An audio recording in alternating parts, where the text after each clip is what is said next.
Olá, eu sou o Rogério e esse é o Sem Tempo contando as melhores histórias.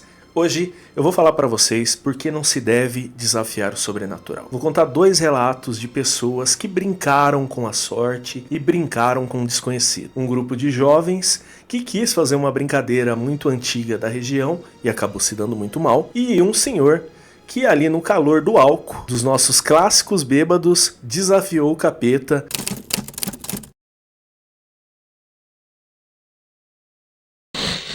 Se você é novo aqui pelo Sem Tempo, já se inscreva, curta e comenta. Quero agradecer muito as pessoas que estão chegando através aí da minha participação lá no LendaCast com o Dan Pires. Foi incrível poder participar do podcast e contar algumas histórias. A minha primeira participação em podcasts foi com a Ju Cassini há uns 2 anos atrás, 1 ano e meio atrás, que nós tínhamos alguns amigos em comum. Eu consegui participar do podcast dela, que eu acho que hoje nem acontece mais, mas foi incrível. Aquilo me deu muito ânimo para melhorar o canal e construir as coisas irem crescendo aqui. E depois eu participei do Muita Brisa, onde eu participei 2 vezes. E foi incrível porque o Fábio e a Anitta se tornaram grandes amigos. A gente se fala toda semana. Disso fui ganhando outros amigos e outros amigos. E o que eu tiro de tudo isso? Essas participações sempre contribuíram muito para o canal crescer. E agora não vai ser diferente. Algumas semanas pra cá eu já venho melhorando ao máximo, reestruturando o Sem Tempo, levando ele mais a sério, profissionalizando. Eu sei que em alguns outros momentos aqui no Sem Tempo eu já levantei uma bandeira da onde eu ia dar muita atenção e fazer o Sem Tempo crescer, mas agora não é da boca pra fora não. Agora, com o investimento que eu fiz, pensando muito no A Hora do Pesadelo e pensando nos meus projetos de cinema, eu possibilitei uma estrutura para o Sem Tempo. Então nas próximas semanas o Sem Tempo assim vai ser repaginado no nível que vocês não têm ideia. Talvez em dezembro eu ainda não consiga a constância que eu pretendo ter. Para vocês entenderem, a minha ideia e meta para o próximo ano é pelo menos 4 vídeos por semana. Onde eu vou ter um vídeo de resenha, onde eu vou estar conversando sempre com vocês, inscritos, entre nós amigos, de repente até no futuro poder fazer algumas lives. Quero muito fazer 2 vídeos por semana de contar relatos do sobrenatural, folclore, que é o que a gente vai fazer aqui hoje. E quero muito um episódio por semana para poder falar um pouquinho de ufologia, poder falar um pouquinho dessas teorias que beiram mais ali a ficção científica, beiram mais o imaginário, essa coisa mais vidas em outras dimensões e outros planetas. Então essa é a ideia, tá? E é muito importante que você engaje, que você colabore com o canal, porque você curtindo, você se inscrevendo, comentando, eu vou ter uma amostragem do que vocês estão gostando e do que vocês não estão gostando, do que é interessante. É muito bom ter ideias novas. Você deixar nos comentários sugestões, eu sempre leio todos, tento responder todos também, às vezes demora um pouquinho mais por causa de trabalho e tudo mais, mas eu dou uma atenção muito grande para os comentários. E você curtindo, se inscrevendo e ativando o sininho, o YouTube entende que o conteúdo funciona, que o conteúdo é bom e ele divulga para outras pessoas. Quanto mais pessoas chegam, mais visibilidade. Quanto mais visibilidade, mais possibilidade de monetizar e no futuro fazer o canal crescer. Porque eu tenho muitas ideias, quero muito voltar com algumas playlists que eu quero, que são incríveis. Vocês não têm nem ideia das possibilidades de como contar história e dos lugares que eu pretendo contar histórias com vocês, tá? Então, por favor, se inscreva, curta e comenta. E sem mais delongas, vamos para o primeiro relato. Esse relato ele chegou até mim de 2 formas diferentes. Uma pessoa da minha família me contou essa história uma vez, que ela morou em Minas Gerais, e Minas Gerais tem muita história. Inclusive a história que eu contei na última semana do Saci era de Minas Gerais, mas Minas é Minas, né? E essa pessoa morou um tempo lá e ela já tinha me contado essa história de você conversar com a fogueira da festa junina. Depois que o canal começou a fluir melhor, de uma dessas participações de podcast até que eu comentei, uma pessoa que acompanha aqui, que de vez em quando comenta e tudo mais, ela também comentou, conta a lenda das pessoas que falam que a fogueira responde, que a fogueira de São João, que a fogueira da festa junina ali, ela às vezes interage com as pessoas. Esse é o primeiro relato. Bom, conta a lenda, se você fizer um desejo na fogueira de São João, esse desejo ele pode ser ouvido e ser realizado. Só que para algumas pessoas também é perigoso você conversar com a fogueira de São João, com a fogueira de festa junina, porque você pode atrair alguma coisa que quer brincar com você, que quer até te fazer o mal, que pode até, de repente, trazer uma certa negatividade para sua vida, falando a grosso modo assim, tá? A história que eu escutei, que em uma cidadezinha de Minas Gerais, no interior, um grupo de jovens quis testar essa brincadeira. Assim como eu já contei aqui no canal a história do jogo do copo, também já contei a história do sim ou não, né? Que são jogos que brincam com o sobrenatural, são mais populares. Essa brincadeira da fogueira também é um pouco popular. Eu já escutei outras histórias de pessoas que fazem fogueiras, não necessariamente na época de festas juninas e julinas, mas que fazem essas fogueiras para brincar e para também fazer esses testes de tentar falar com espíritos, com entidades, seja lá com o que for.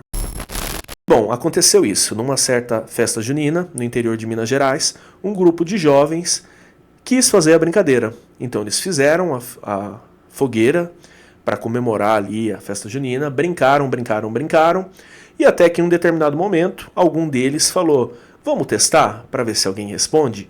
Não tem muito assim regrinha, não tem muito parâmetro do que se faz.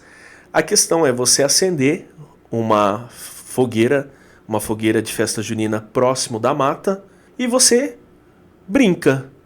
Se alguém está por ali, você pede para a fogueira responder. Então eles simplesmente falam: tem alguém aí? E se tiver, a fogueira aumenta, diminui, ou ela meio que apaga e reacende. É esse tipo de brincadeira, tá? E um dos jovens se propôs a fazer isso e desafiou. Os outros no momento não estavam muito interessados, mas depois ali com a brincadeira e com a questão, né, de ser festa, animação e tudo mais, provavelmente bebida, eles entraram na brincadeira também. Então deram as mãos ali em volta da fogueira e desafiaram a fogueira. Dizem que no primeiro momento nada aconteceu, mas logo na sequência a fogueira respondeu eles. Ela aumentando muito o fogo a ponto de incomodar, e eles falando: poxa, o que é isso, né? Aí, em um momento de lucidez, eles falaram: vamos parar. Então, eles escutaram uma risada vindo da mata muito forte. Muito forte. E aquela risada era assustadora. Eles descreviam como uma risada demoníaca. Depois que isso passou, que eles se assustaram e saíram dali, apagaram fogueira e tudo mais, e decidiram ir para casa, um deles relatou que se sentiu incomodado, observado. Foi cada um para sua casa e tudo mais, e um deles, desde que saiu de lá, saiu incomodado, falando: não tô bem, não tá legal, não tá saudável isso daqui. Mas os outros não acreditaram muito nele. Quando chegou em casa e foi tentar dormir, esse que já saiu de lá incomodado, teve aquilo que as pessoas chamam de paralisia do sono, acordar durante a noite, durante o sono pesado ali, desperta e não consegue se mexer. E segundo o que ele conta, no pé da cama dele ele viu a sombra de um homem, qual ele não conseguia ver a face, ele não conseguia ver expressão, ver nada, era uma sombra muito escura, com chifres. E aí durante um tempo ele se sentiu observado pelaquela sombra, até ele apagar, e no outro dia ele acordou muito doente, e ele lembrava disso, e ele contou para as outras pessoas. Então fica mais ou menos esse primeiro relato, assim, de nunca brincar com uma fogueira próximo da mata em festas juninas. A segunda história, ela é um pouco mais tragicômica, tá? Porque é o que dizem, né? Que Deus protege as crianças, os animais e os bêbados.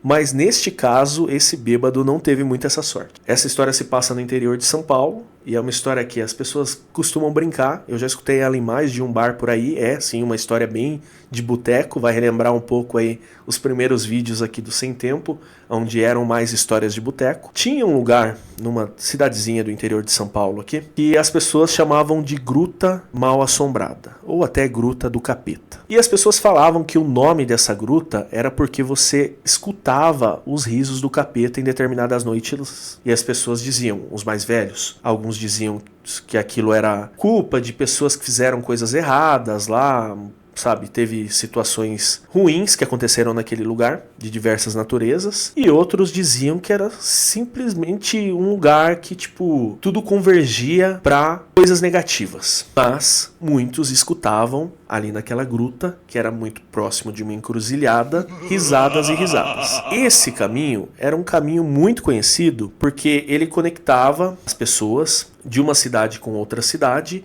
e ainda era um caminho de peregrinação para as pessoas que iam para a Aparecida do Norte, para as pessoas que faziam ali romarias.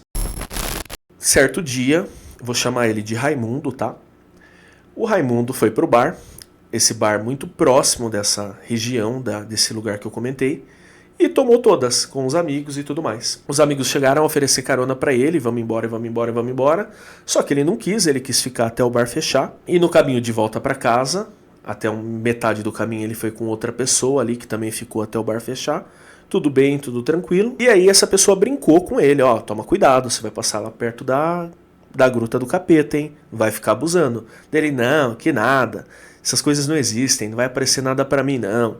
E valentão, como a maioria dos bêbados, ele seguiu sozinho. Quando ele chegou nesse lugar, ele ainda estava ali no calor do álcool, ele quis brincar. Ele falou, será que tem capeta aí mesmo? Gritou. Coisa muito parecida com a história anterior que eu comentei dos jovens que brincaram com a fogueira. Nada aconteceu, ele tirou ali um cunhaquezinho que ele estava guardado no cantil dele para tomar mais um gole. E quando ele foi dar a primeira golada... Ele escutou, tem sim, tem alguém aqui. E quando ele se virou, ele viu um homem que ele descreve como um homem muito bonito, que estava trajando uma roupa assim fina, que não era comum ali para aquela região, que era uma região mais rural, era uma roupa tipo de uma pessoa que trabalha em escritório. E ele tomou um puta de um susto, só que ele não se virou e não viu um bicho, uma criatura, um monstro. Ele viu um outro homem, que até era muito bonito, segundo ele. Só que ele se assustou, porque aquela pessoa saiu do nada. E aquela pessoa falou, o que você quer? E ele falou, você só pode estar brincando comigo, né? Aí ele falou, não, você perguntou se tinha alguém aqui, eu tô aqui. Aí ele na brincadeira ofereceu o cunhaque pro homem que apareceu pra ele ali. O homem aceitou, deu 2 goladas, deu uma risada monstruosa, ficou com os olhos vermelhos e desapareceu na frente dele. Ele nem pegou o cunhaque que caiu no chão, ele nem pegou o cantil, ele fugiu na hora. E depois daquilo ele contou pra todo mundo no bar, contou pras pessoas ali. Quando ele chegou em casa, ele ainda ficou atormentado uns dias, ele ainda ficou pensativo uns dias. Aquilo ali curou a cachaça dele na hora, e eu tenho certeza que esse homem ficou sem beber. E é muito engraçado que essa história, eu já escutei ela de formas diferentes, em lugares diferentes. De homens bonitos que aparecem em festas, que aparecem em lugares específicos, em encruzilhadas. Então fica um alerta, seja o que for, não necessariamente essa figura, seja ela uma entidade, um demônio ou o próprio capeta, ela não pode estar só nessa região da gruta, nessa região de encruzilhada próximo desse lugar que eu comentei com vocês. Ela pode estar muito próximo de vocês. Então tome cuidado com as brincadeiras sobrenaturais que você faz por aí.